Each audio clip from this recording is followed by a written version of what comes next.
November 7ஆம் தேதிக்கான ஜீவ ஊற்று வேத தியானம் எசேக்கியேல் 43:2. இதோ இஸ்ரவேலின் தேவனுடைய மகிமை கீழ் திசையிலிருந்து வந்தது. அவருடைய சத்தம் பெருவெள்ளத்தின் இரைச்சலை போல இருந்தது. அவருடைய மகிமையினால் பூமி பிரகாசித்தது என்பதே. கர்த்தருடைய சத்தம் என்பது அவருடைய குரல் ஓசையை குறிக்கிறது. குரல் ஓசைதான் வார்த்தைகளை மற்றவர் செவிக்கு கொண்டு செல்கிறது. இங்கே கர்த்தருடைய சத்தம் பெருவெள்ளத்து இரைச்சல் போல இருக்கிறது என்று தீர்க்கதரிசி அதை விவரிக்கிறார். எதற்காகவென்றால் கர்த்தருடைய சத்தத்தின் வல்லமையை விளக்கி காண்பிக்கிறார். சரி, இப்போது இதில் உள்ள ஆவிக்குரிய சத்தியங்களை தியானிப்போம். பெருவெள்ளம் பின்னால் வந்து கொண்டிருந்தாலும் அதன் இரைச்சல் முன்னமே செவிகளில் வந்து எட்டிவிடும். அவ்வாறு பெருவெள்ளத்தின் இரைச்சலை நாம் கேட்கிறோம் என்றால் அது நமக்கு ஒரு செய்தியை கூற முற்படுகிறது.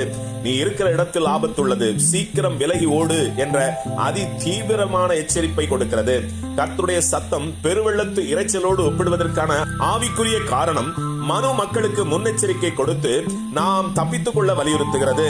கர்த்தருடைய எச்சரிப்பின் சத்தத்தை அசட்டை செய்யாமல் செவி கொடுத்து பாதுகாப்பான இடத்திற்கு ஓடுகிறவர்கள் பிழைத்துக் கொள்கிறார்கள். அசட்டை செய்கிறவர்கள் பேரழிவில் சிக்கி அழிந்து போவார்கள். சரி, மனுக்குலம் தப்பி பிழைக்கிற அந்த பாதுகாப்பான இடம் என்ன என்பதையும் தியானிக்கலாம். கீழ் திசையில் இருந்து மகிமை வந்தது என்று சொல்லப்படுகிறது.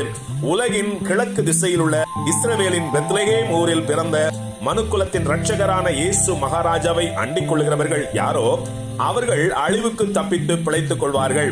அவருடைய ரட்சிப்பின் வெளிச்சம் பூமி எங்கும் பிரகாசித்துக் கொண்டிருக்கிறது. பிரகாசிக்கிற வெளிச்சத்தினிடத்தில் வருகிறவர்கள் பாக்கியவான்கள். வெளிப்படுத்தல் 21:24 ரட்சிக்கப்படுகிற ஜனங்கள் அதன் வெளிச்சத்திலே நடப்பார்கள். ஆமேன். அல்லேலூயா.